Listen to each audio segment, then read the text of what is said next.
Abre sua Bíblia em Daniel 3. Daniel 3. Permaneça com a sua Bíblia aberta, porque a gente vai... Deus tem uma palavra. Tem pessoas que esperam até o momento da mensagem para ouvir Deus falar. Mas Deus já está falando comigo. Desde quando eu estava no carro, eu já vinha no carro escutando alguns louvores, eu já pude sentir a presença de Deus lá no meu carro. Quantos já sentiram a presença de Deus aqui nessa noite? Amém? Meus amados, assentado mesmo, curve sua cabeça, vamos fazer mais uma oração. Oração nunca é demais, né? Senhor, meu Deus, meu Pai, aqui estamos, Senhor. Senhor, eu me coloco mais uma vez diante da Tua presença, Senhor. Pai, que neste momento, Pai, não venha ser eu que venha falar, mas que venha ser o Teu Espírito Santo me usando, Pai. Senhor, não fala apenas com os meus irmãos, mas fala comigo também. Não toque apenas neles, mas toque em mim também. Senhor, venha nos surpreender nessa noite, Pai. É o que nós te pedimos e já te agradecemos por sabermos o que o Senhor vai fazer. Em nome de Jesus, amém e amém. Todos abriram em Daniel 3? Daniel 3, versículo 1 ao 7. Diz assim: o rei Nabucodonosor fez uma imagem de ouro que tinha 60 côvados de altura e 6 de largura. Levantou-a no campo de Dura, na província da Babilônia. Então o rei Nabucodonosor mandou ajuntar os sátrapas, os prefeitos, os governadores, os juízes, os tesoureiros, os magistrados, os conselheiros e todos os oficiais das províncias, para que viessem à consagração da imagem que o rei Nabucodonosor tinha levantado. Então se ajuntaram os sátrapas, os prefeitos, os governadores, os juízes, os tesoureiros, os magistrados, os conselheiros e todos os oficiais da província, para a consagração da imagem que o rei Nabucodonosor tinha levantado. E estava em pé diante da imagem do Nabucodonosor tinha levantado. Nisto o arauto apregoava em alta voz: ordena-se a vós outros, ó povos, nações e homens de todas as línguas, no momento em que ouvides o som da trombeta, do pífaro, da harpa, da cítara, do saltério, da gaita de fole e de toda sorte de música, vós prostrareis e adorareis a imagem de ouro que o rei Nabucodonosor levantou. Qualquer que não se prostrar e não adorar, será o mesmo instante lançado na fornalha de fogo. Portanto, quando todos os povos ouviram o som da trombeta, do pífaro, da harpa, da cítara, do saltério, de toda sorte de música, se prostraram os povos, nações e homens de todas as línguas, e adoraram a imagem de ouro que o rei Nabucodonosor tinha levantado. Na verdade, o teatro que foi feito hoje aqui já contou, já pregou parte do que eu queria falar nessa noite. Mas quero trazer algo mais para vocês. Babilônia se tornou um instrumento de correção para o povo israelita. E de tantos judeus que foram levados à Babilônia, o rei Nabucodonosor escolheu alguns jovens que brilhassem, que fossem, que se destacassem mais do que os outros. Esses moços, eles tinham que ter sangue real ou de família nobre, instruído em toda a sabedoria, não poderia ser defeituoso, conhecedores da ciência, ter boa aparência, entendido no conhecimento e o vigor físico necessário para servir no palácio. Características essas que a gente encontra hoje em meio aos jovens na igreja, ou pelo menos nós deveríamos encontrar. Os jovens deveriam passar por uma faculdade babilônica e aprender algumas coisas daquela megatrópole, vamos dizer assim, que era a Babilônia, que na época era o que tinha de mais, digamos que seria os Estados Unidos de hoje, seria Babilônia. Os 4 jovens, como você já conhece a história, era Daniel, Ananias, Misael e Azarias. Meus amados, esses jovens, eles eram de Israel. Israel era considerado um país muito pequeno, muito pobre. Por exemplo, eu morei praticamente 3 anos em Ituporanga, interior de Santa Catarina. Israel seria uma cidade que a gente chama lá de Imbuia, que fica mais longe ainda do que Ituporanga. Então era o interior do interior, era Israel. Esses meninos, esses moços vieram de lá. E nessa vinda, eles sofreram algumas coisas: distanciamento familiar, troca de residência. Eles mudaram, como eu falei, de um país simples para um país mais avançado, tiveram a troca da sua cultura e acho que de todas as coisas a pior, troca do nome deles. Eu acho que a coisa mais pessoal que uma pessoa possa ter, por mais que às vezes ela compartilhe, é o nome. Meu nome é Gessé. É um nome comum? Poucas pessoas têm esse nome. Mas agora, se você for para João, Maria, Pedro, é nomes mais comuns. Mas, poxa, imagina você chegar numa outra cidade e alguém dizer para você, você tem que trocar o seu nome. Sabe o que isso quer dizer? Trocar a sua identidade.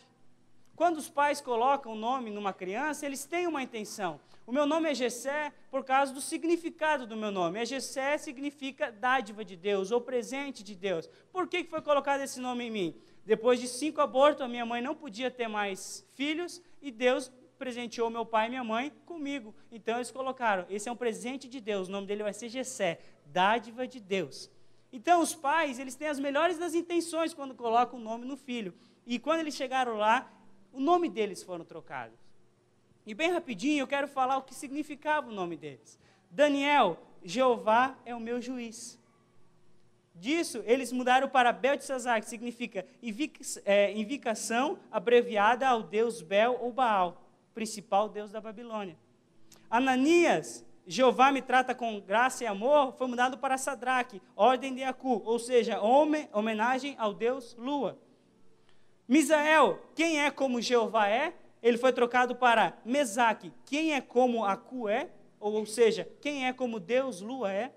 E Azarias, Jeová me ajuda, Abdenego, servo de Nabu, ou seja, Deus da escrita e do conhecimento. Ter os nomes que eles tinham naquela época, os nomes que eles ganharam quando era criança, era uma afronta aos deuses de que Nabucodonosor servia e aquela cidade. Era uma afronta, por isso que eles tiveram que mudar. Eu não sei se você se identifica, mas eu me identifico com eles, porque quando eu cheguei na escola, meu nome também era trocado. Como eu não gostava de se misturar, como eu não fazia as mesmas coisas que os meus amigos faziam, eu tinha meu nome trocado. Como eu não saía ficando com todas as meninas, meu nome era trocado de Gessé para o Bichinha. Pô, ele é bichinha, ele não quer ficar com as meninas. Quando algum amigo meu vinha oferecer alguma droga para mim, meu nome era trocado de Gessé para o cara é... Oi?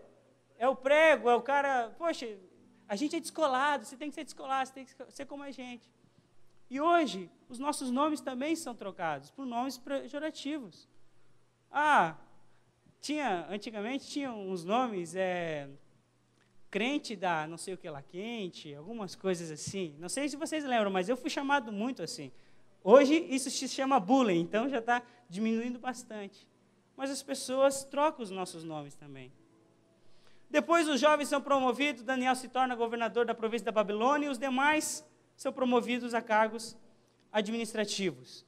Assim como esses jovens foram promovidos porque Deus capacitou eles, Deus também nos capacita para estar nos melhores lugares, na nossa escola, no nosso trabalho, na faculdade, onde for.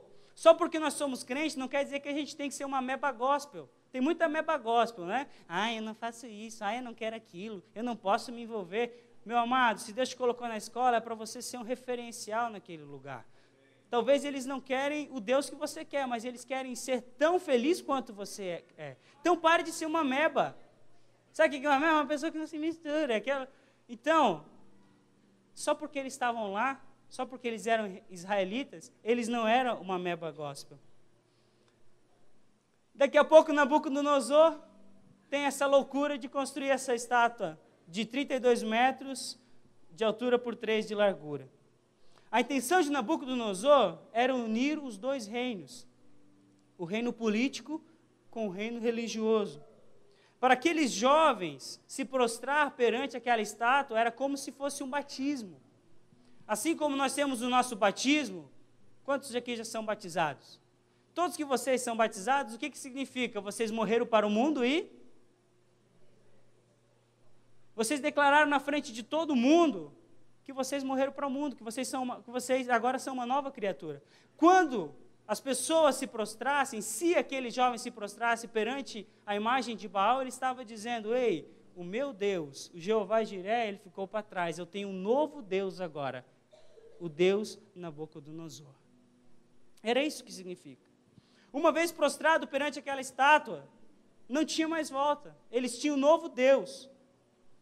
E agora vem a hora de decidir se prostrar perante a estátua ou não. O que acontece? Alguns oficiais olharam aqueles jovens que não se dobraram. Talvez deve ter outros que não se dobraram. A Bíblia não relata, mas a Bíblia relata esses 4 jovens. E o que acontece?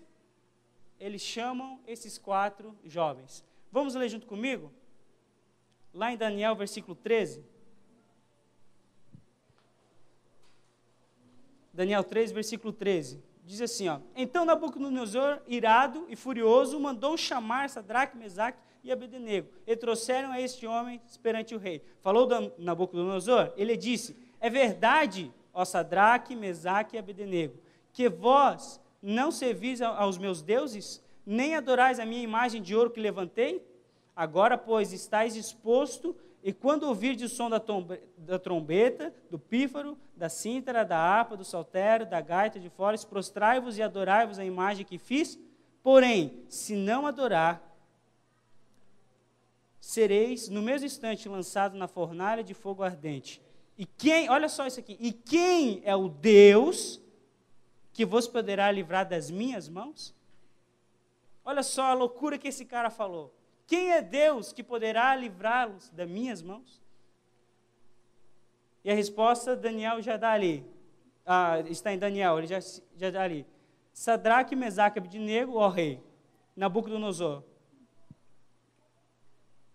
Não necessitamos de ter responder. Se o nosso Deus, a quem servimos, quer livrar-nos, ele nos livrará da fornalha de fogo ardente e das tuas mãos, ó rei. Se não, fica sabendo, ó rei, que não serviremos aos teus deuses, nem adoraremos a imagem de ouro que levantastes.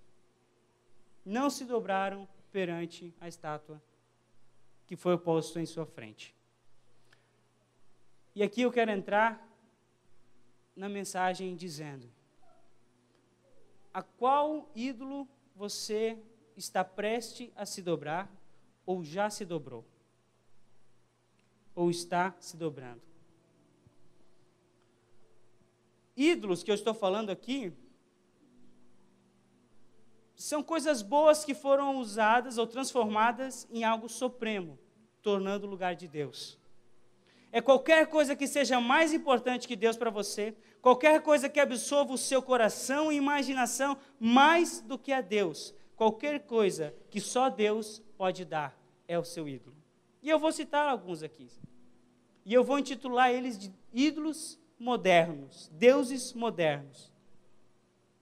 Meus amados, o primeiro Deus que eu quero falar aqui nessa noite se chama o Deus Beleza. Jessé, é pecado querer ficar bonito? Não. Uns nasceram com isso, outros não nasceram. Infelizmente, Não é pecado você querer ficar elegante, você querer ficar bem vestido, você dar um trato no corpo, no rosto. Não é pecado. O pecado mora quando você gasta mais tempo em se arrumar, mais tempo naquilo que você vai aparentar do que nas coisas de Deus. Isso pende mais para o lado das meninas. Vocês me desculpem, mas só que vocês são... Esse ídolo está maior à frente de vocês. Fazem dieta. Nossa, anorexia, né? Gente, quando isso toma mais seu tempo do que as coisas de Deus, isso se torna pecado. O pecado não está em você querer ficar bonita ou bonito. O pecado mora na intenção do seu coração. Qual foi a intenção quando você colocou essa roupa para vir para a igreja? Qual foi a minha intenção quando eu coloquei essa gravata, essa camisa, esse sapato, essa calça? Qual foi a minha intenção? Eu vou colocar para mim estar agradável, para mim louvar a Deus, para mim ficar bonito também, claro, com certeza, que é o mínimo que a gente se faz. Ou foi para que eu possa chamar a atenção da outra pessoa? Ou foi para que eu chamasse a atenção do sexo oposto, que a outra pessoa fosse olhar de maneira diferente para mim? Aí mora a intenção. O pecado muitas das vezes está na intenção do nosso coração. Não está na ação, mas na intenção. Outro Deus que as pessoas se prostram bastante perante ele se chama o Deus dinheiro. Por causa do dinheiro as pessoas deixam de vir à igreja. Por causa do dinheiro as pessoas estão no SPC, ou melhor, por causa da falta dele as pessoas estão no SPC. As pessoas praticamente vendem a sua alma para o diabo para poder ter mais dinheiro. Ter dinheiro não é pecado. Ter amor ao dinheiro, tanto quanto você ama a Deus, é pecado. Quando o dinheiro tira o seu tempo de adorar a Deus, quando o dinheiro começa a impedir que você ajude uma pessoa, ou impedir que você venha à igreja, ou adore a Deus, ele se torna pecado. E o dinheiro está no meio dos jovens também, porque nós precisamos trabalhar, nós precisamos adquirir a nossa vida, afinal nós queremos casar, os que não casaram ainda, nós queremos adquirir um carro, e muitas vezes nós deixamos Deus de lado, porque nós estamos em busca desse Deus chamado dinheiro. Outro Deus que eu quero falar, e esse com certeza está presente, é o Deus romance. Muita gente busca em seu namorado o tipo de afirmação profunda que só Deus pode dar. Vou repetir. Muitas pessoas procuram em seu namorado ou em sua namorada o tipo de afirmação profunda que só Deus pode dar. O que eu quero dizer com isso? As pessoas endeusam o seu namorado ou a sua namorada. Ou endeusam, se é que existe essa palavra, a intenção de namorar. Tem pessoas que se o namorado não vem à igreja, eu também não vou. Se o namorado não participa do conjunto, eu também não participo. Se o namorado ou a namorada não participa disso, daquilo, eu também não participo. E outra, muitas vezes nós deixamos a igreja, como vocês podem ver, eu sempre estou falando da igreja, às vezes deixamos ou deixam de ir à igreja porque o namorado não quer ir, ou quer ficar em casa com o namorado e com a namorada. Meus amados, quando a namorada ou a intenção de namorar está tirando a primazia de Deus na sua vida, você está se prostrando perante esse Deus chamado romance. Outro Deus que eu quero falar nessa noite é o Deus mercado. O mercado está nos engolindo, o mercado de trabalho, não Giasse ou Big, mas o mercado de trabalho. As pessoas não têm mais tempo para a família, as pessoas não têm mais tempo para a igreja, as pessoas não têm mais tempo para Deus, as pessoas não têm mais tempo para os amigos, porque a maior parte do seu tempo elas passam no trabalho, ou trabalhando, levando trabalho para casa. Muitas vezes, o meu e o seu trabalho, até o meu e o do pastor, o nosso trabalho é na igreja. E muitas vezes, se nós não cuidarmos, esse trabalho, mesmo sendo na igreja, começa a influenciar a nossa vida, no nosso casamento, com os nossos amigos. Até nós temos que, às vezes, dar um tempo. Opa, eu tô me aprofundando demais no meu dever. Temos que ser um empregado por excelência, temos que ser um bom patrão, temos que dar conta daquilo que pegamos, temos. Só que a gente tem que saber a hora de parar. Tem momentos que nós precisamos parar. E não só do trabalho, mas também nesses outros deuses que eu estou falando. Tem momentos que nós temos que parar e se prostrar perante o nosso Deus e Salvador, que é vivo e justo, e ouvir a voz dele. Algo que eu quero falar para vocês nessa noite é o seguinte: pare. Pare. Procure um momento do seu dia para você parar. Disse aí, o que eu faço? Não ore, não cante, só pare e fique em silêncio para ouvir a voz de Deus. Muitas vezes a gente fala demais, muitas vezes a gente ora demais, muitas vezes a gente canta demais e a gente não para ouvir. A gente quer falar, mas a gente não quer ouvir Deus falar conosco. Existem momentos em que minha oração é simplesmente se ajoelhar e ficar em silêncio e ouvir Deus falar. Eu digo: Deus, eu só saio daqui enquanto eu sentir a sua presença e ouvir a sua voz. Eu não vou falar nada, eu só vou ficar aqui, eu só vou parar. e daqui a pouco Deus me toma, as lágrimas começam a descer, começo a sentir a presença de Deus. Por quê? Porque eu parei para ouvir a voz de Deus. Deus é mais interessado em falar contigo do que você ouvir Ele. Parece que nós somos os mais interessados. Porque eu vou na igreja, porque eu oro, porque eu canto. Parece que isso é um interesse maior. Eu sou o maior interessado. Negativo. Você só veio nessa noite porque Deus está interessado em falar contigo. Porque se Deus não quisesse, nem tinha se levantado da cama hoje. Isso se chama graça. E é pela graça dele que eu e você estamos aqui nessa noite. Amém? Eu poderia falar de tantos outros deuses. Mas você sabe. Quem sabe eu não falei aqui o Deus que está tomando conta da sua vida. Mas você aí no seu pensamento, ou o Espírito Santo está falando contigo, dizendo, olha, é isso aqui que está tomando mais lugar na sua vida do que eu. O que está tomando mais energia de você do que Deus? O que está interessando mais a você buscar do que a Deus? O que está tirando o seu tempo de estar com Deus? O que está tirando? Quem sabe seja televisão, quem sabe seja o Facebook, quem sabe seja jogos eletrônicos, quem sabe seja o esposo, a esposa. Quem que está tomando o lugar de Deus na sua vida? Nessa noite, Deus te faz pensar. O que está tirando o lugar dele na sua vida? Continuando a história, o rei fica furioso, aquece a fornalha 7 vezes mais, vocês conhecem.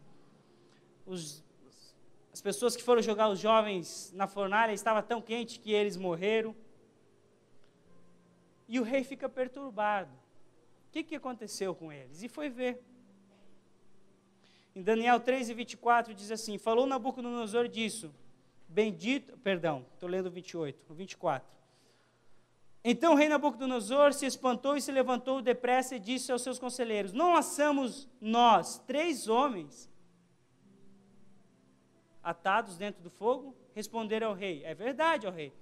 Tornou ele e disse, eu, porém, vejo 4 homens soltos que andam passeando dentro do fogo, sem nenhum dano, e o aspecto do quarto é semelhante ao filho dos deuses.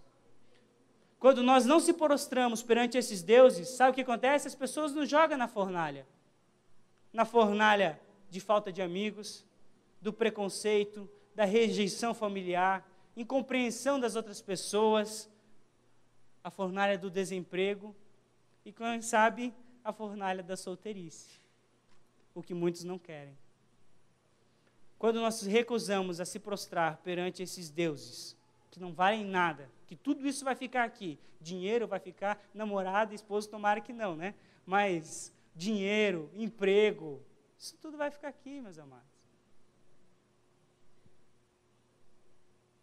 As pessoas nos lançam nas fornalhas.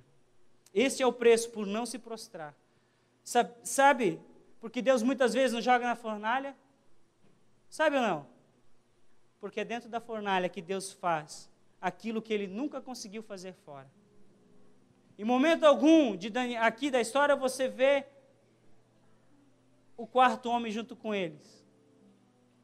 Ele estava presente, Deus estava presente com eles. Mas só se tornou visível quando ele estava na fornalha. Ei, meu amado, é quando você estiver na fornalha que as pessoas vão ver Deus em você. Você ser um exemplo aqui dentro da igreja é muito fácil. É o que a gente viu no teatro aqui. Você vem com uma roupa, você vem com todo o estereótipo de crente. Mas chega lá fora, será que você é realmente aquilo? Ei, é quando você estiver na fornalha que as pessoas vão saber se você é cristão ou não. E é outra, elas vão conhecer o Deus que você serve. É na fornalha que nós temos as experiências mais impactantes das nossas vidas. Eu nunca tive experiência forte com Deus quando eu estava bem. Quando estava tudo ótimo. É quando eu estava nas piores situações, quem sabe ministeriais ou conjugais. Quando eu estava na pior situação, eu tive as melhores experiências com Deus. Ei, se você está na fornalha, não fique preocupado não, Deus está contigo. Se você está passando por um momento de luta, quem sabe você não tem amigo, quem sabe lá na faculdade as pessoas não gostam muito de você, ou no trabalho você está sofrendo perseguição. Ei, eu quero dizer que você está na fornalha, mas muito mais do que na fornalha, Deus está contigo e Ele vai te livrar da fornalha. Foi na fornalha que eles puderam ver a mão de Deus desatando as cordas. Foi na fornalha que eles andaram com Deus. Foi na fornalha que eles viveram os momentos que jamais tinham vivido na sua vida. Foi na fornalha. Se formos fiel na fornalha, Deus nos presenteará com desejos inimagináveis. Se formos fiéis.